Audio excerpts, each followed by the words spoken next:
depending on the light, of course, but it's very, very close to the original. And this is a good material. So it's as easy as that. You put your materials and it works. But we can do a lot of stuff with that. We could change the color, and this is one of the most interesting stuff with the true metalness workflow. So when you switch here the metalness workflow to have a true 100% metalness workflow, is that the color of the reflection here depends on our color, our diffuse color we have here.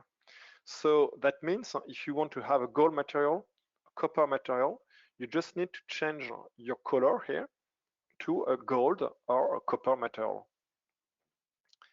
or whatever other color you want. So if I want to do that with this texture, we could do it very easily by creating a layer, color layer. And we're going to plug our original material, which is gray, as you can see. Let's put it back here to the color. So now it just goes black because we have our second layer, which is pure black. Now I'm going to change the blend mode to average, and we're going to change the color. So that's interesting.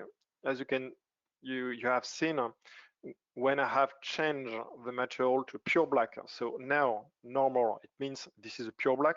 Pure black means there is no reflection anymore. So your diffuse color should be colored. There should be something inside. And now if I change to average, and I'm going to change the color here, and I'm trying to eyeball some yellow color, gold color, you can see right away we have some nice material, nice gold color. Very, very easy to tweak because it really depends on your diffuse layer here.